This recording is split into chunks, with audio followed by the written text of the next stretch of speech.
I've got some delicious crockpot recipes you are gonna love. They're really great for those busy days when you don't have a lot of time to spend in the kitchen and you don't have a lot of mess to clean up. Hey y'all, I'm Valerie and welcome to my kitchen. In today's video, I'm sharing 5 crockpot recipes you just gotta try. Trust me, they are so good. Okay y'all, let's get started. This first one is a tomato Alfredo chicken pasta. To my crock pot, I added about 1.5 pounds of boneless, skinless chicken. Then I seasoned it with half a teaspoon of salt, 1/4 teaspoon of pepper, half a teaspoon of garlic powder, 1/4 teaspoon of onion powder, and half a teaspoon of basil. Oh, and I also did 1 teaspoon of Italian seasoning. Now, over the top of that seasoned chicken, you're going to pour a 24-ounce jar of your favorite spaghetti sauce.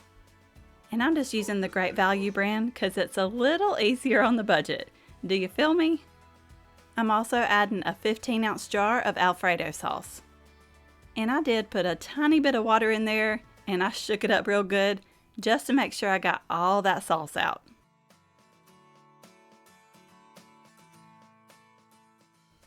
Next, you're going to add in a 15-ounce can of Italian-style Petite diced tomatoes. You can use the regular ones, but I like these because they just add a little extra flavor. And I added 3 teaspoons of minced garlic. Now you're going to cover this and set it to cook on low for 6 hours. And when that chicken is almost done, you can go ahead and cook up 8 ounces of pasta. I just used 8 ounces of the wide egg noodles and I cooked them according to the directions on the back of the bag.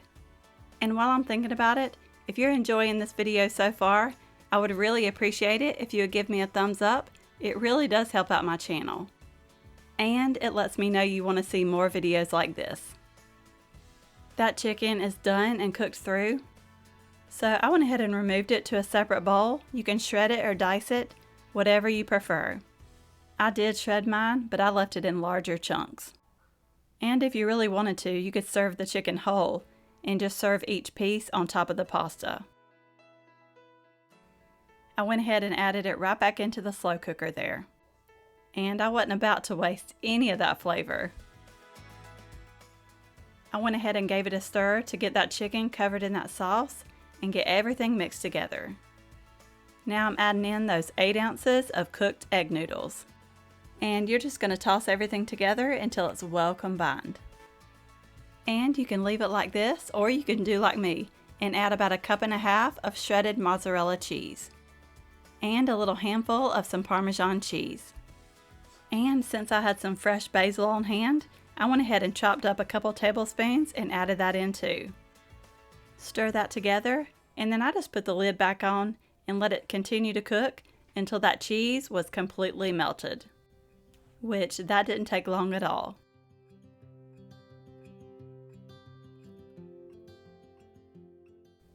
This is absolutely delicious.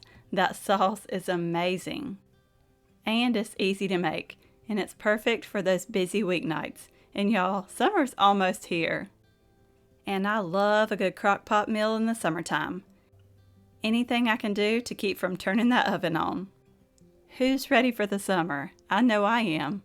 And I do have some potluck recipes coming for y'all in the next couple weeks. So be on the lookout for those because they are so good.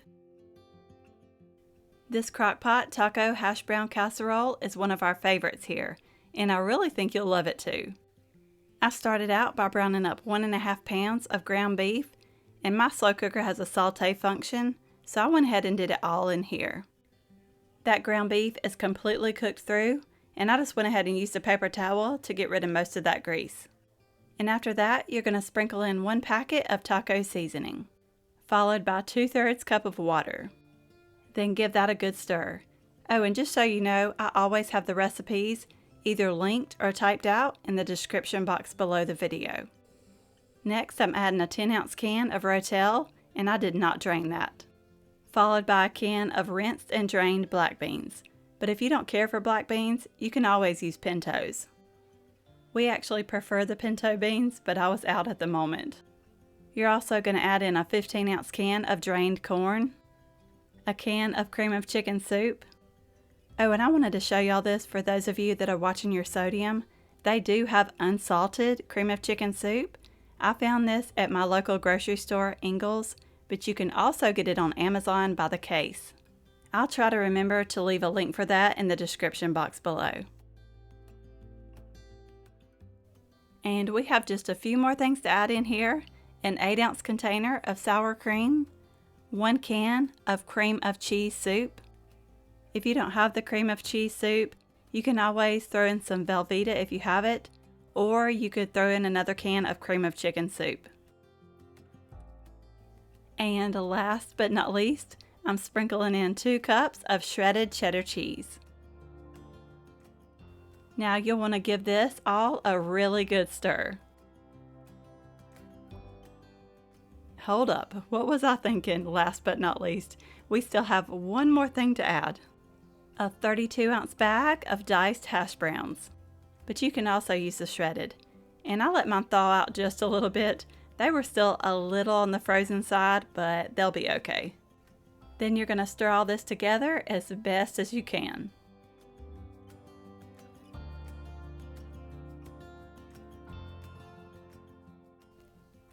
Then I'm going to put the lid on this and set it to cook on low for 8 hours.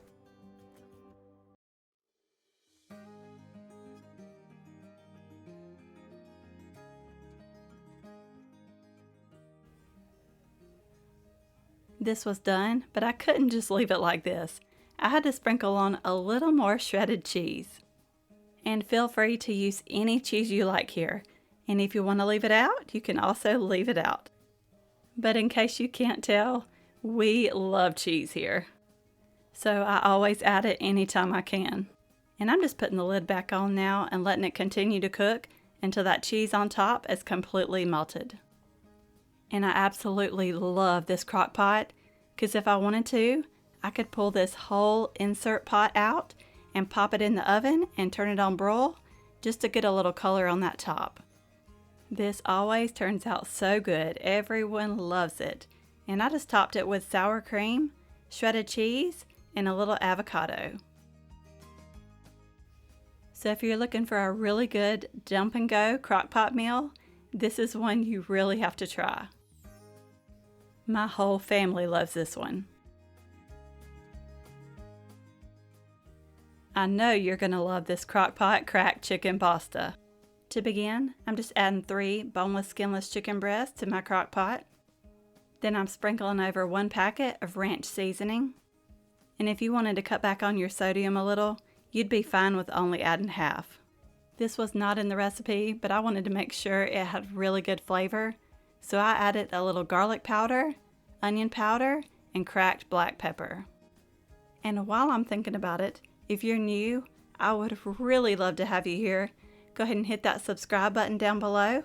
It's totally free. That way you get notified of all my future videos. Now I'm just adding in 4 cups of low sodium chicken broth, followed by 1 cup of water.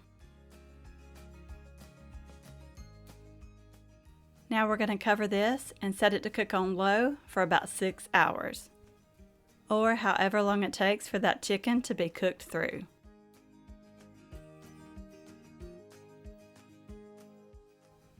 That chicken is done, so I went ahead and removed it to a separate plate to shred.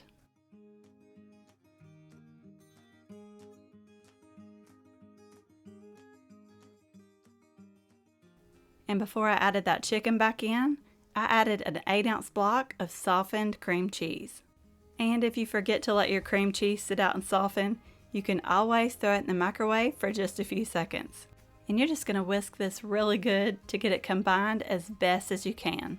Now we're going to add in a 16-ounce box of uncooked rotini pasta. You can also use penne pasta or any kind of pasta similar to this that you like.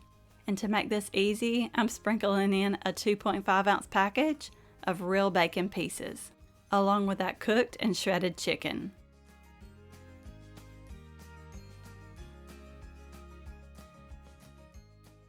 Then you're going to stir that around and make sure that pasta is completely submerged in that liquid.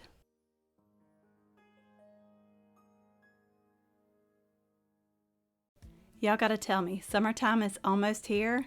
What is your favorite way to cook? Do you like one-pot meals, crock-pot meals, sheet pan dinners, or even casseroles? Okay, I'm covering this and letting it continue to cook for about 30 minutes or until that pasta is tender. And sorry y'all, this crock pot is new, so I hadn't quite figured out how to get it below 3 hours yet. So I just had to keep a check on it. That pasta is nice and tender, so I gave it a really good stir. The sauce was still a little liquidy though, so I did do the cornstarch slurry that was in the recipe. It was 1 tablespoon of cornstarch mixed with 2 tablespoons of water. You just want to make sure you stir it up really good first and make sure all the lumps are gone before you add it into your crock pot. Next, I'm adding in 2 cups of shredded cheddar cheese. Now you're going to stir this and make sure it's all mixed together. And I did cover this and let it continue to cook for about 10 minutes. I gave it time for that cheese to melt and that cornstarch slurry to really thicken up that sauce. Now this cracked chicken pasta is done and it's ready to serve. This was a winner. It was so good. And anytime I can skip a step and add uncooked pasta, I'm all here for it. And I kept it simple and served it alongside our favorite side, steamed broccoli. This ended up being one of our favorite ones of the week. We absolutely loved it. I'll be making this Crockpot Jambalaya all summer long. And it's low carb, which I love. I started out by adding a lot of veggies. I added 1 cup of chopped celery, 1 large diced onion, and 1 each of diced green, red, and orange bell peppers. And you can leave something out if you don't like it, or add more of something. This is also a really delicious way to use up some of those veggies you already have on hand.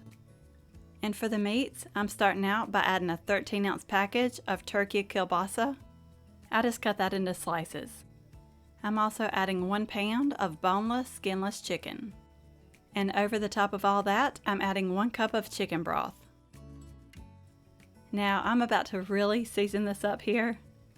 I added 1 teaspoon of smoked paprika, 1 teaspoon of cumin, half a teaspoon of sage, half a teaspoon of thyme, half a teaspoon of ground mustard, and half a teaspoon of pepper. And if you don't have the smoked paprika, the regular will be just fine, but that smoked paprika just takes this to a whole new level. Oh, and I can't leave out this last one. I added 2 teaspoons of the Slap Ya Mama Cajun seasoning. And if you want to, you can only do 1 teaspoon of that and wait till it's done and then taste it and then add more if you need to. I also did a couple teaspoons of parsley. Next, you're going to add in 2 cans of the fire roasted diced tomatoes. If you haven't ever tried them, these are not spicy, but they have a whole lot of flavor. I put the lid on this and set it to cook on low for 6 hours. Or however long it takes for that chicken to be cooked through.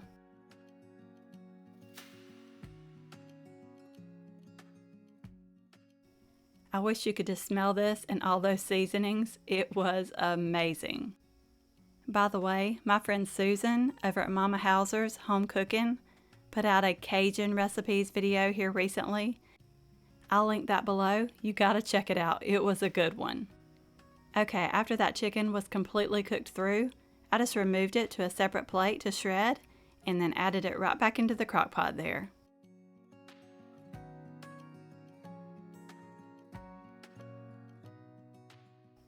Then you're going to add in a 16-ounce bag of frozen cooked shrimp without the tails. And I did let mine thaw out before I added it in. I gave everything a stir and got it all mixed together. I'm still going to let this continue to cook for about 30 more minutes to make sure that shrimp is done, or heated through pretty much. But here's a few ideas for you. You can serve this over rice, you can serve it over cauliflower rice, but I decided to just add in my cauliflower rice right on into the crock pot here. And I used 2 of the 10-ounce bags of frozen riced cauliflower. I put the lid back on and let it continue to cook for about 30 or 40 minutes or so until that shrimp was heated through and that cauliflower was cooked to the way I like it. This turned out absolutely amazing. It did not even last a day at my house, which was kind of surprising because that Cajun seasoning does add a good bit of kick to this. But if you don't like spicy, you can always leave that Cajun seasoning out or use one that doesn't have quite as much heat to it. And you can really change this up so many different ways. If you don't like shrimp, you can leave that out and add more chicken and kielbasa. Whatever you decide, I'm sure it'll be good. I seen this ground beef stew and just had to try it out. Because you know, sometimes it's fun to just switch up those traditional recipes. I started out by adding 1 pound of ground beef to my crock pot, along with 1 small diced onion. And you can't leave anything behind, make sure you get it all in there. Hey, if I'm gonna chop it, it's going in the recipe. I got my crock pot set on the saute function, and I'm just breaking up that ground beef and letting it cook until it's completely cooked through. This hamburger meat was lean, so I didn't even bother to drain it. I did add 2 teaspoons of minced garlic and a teaspoon of salt. Now you're going to need 4 potatoes here. You can use Yukon Gold or red potatoes. I did peel those and cut them into bite-sized pieces. I also added in 1 pound of carrots that I sliced into thin slices, followed by a 15-ounce can of tomato sauce, a 6-ounce can of tomato paste, and I thought I would be smart here and show y'all how I open a can of tomato paste. I open both ends and then just push one side through the other. Just make sure you get those ends out. But of course, when I'm trying to show you, something's got to go wrong and I couldn't get that end out. Oh well, y'all get the idea, I hope. And I still had some in that can there, so I had to make sure I got it all. Now I'm adding in a can of Italian style Petite diced tomatoes. And if you happen to not have the Italian style, you can always just add in a little extra basil, garlic, and oregano. And you're going to add in a teaspoon of parsley and 2 teaspoons of Italian seasoning. Then pour over 3 cups of low sodium beef broth. Now give all this a really good stir, and you want to make sure you get that tomato paste well combined. Now put that lid on, and we're going to set it to cook on low for 6 to 7 hours. You just want to make sure this cooks long enough to where those veggies are nice and tender.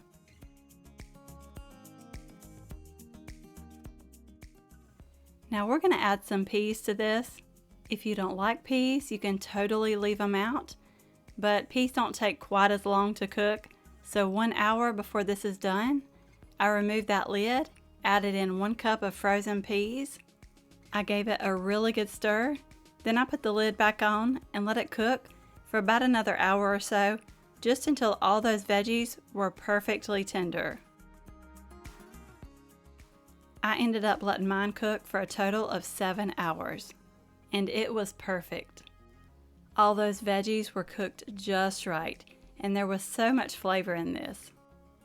And like I said before, this is a lot different than the traditional beef stew that I usually make. But I'm so glad I tried it. It was so good, and I'll definitely be making it again. I just served it over some white rice and had some bundt pan cornbread to go with it on the side. That bundt pan cornbread is really good too, and it's in one of my holiday side dish videos, and I'll try to link that below just in case you missed it. And you don't have to serve this with rice. That's just how we like it. You could serve it with some crusty bread. That would be really good. So if you're in the mood for some comfort food, I think you'll love this one. I really hope you enjoyed this video. You may also like these. Don't forget to subscribe down below for more easy recipes, and I will see you in the next one.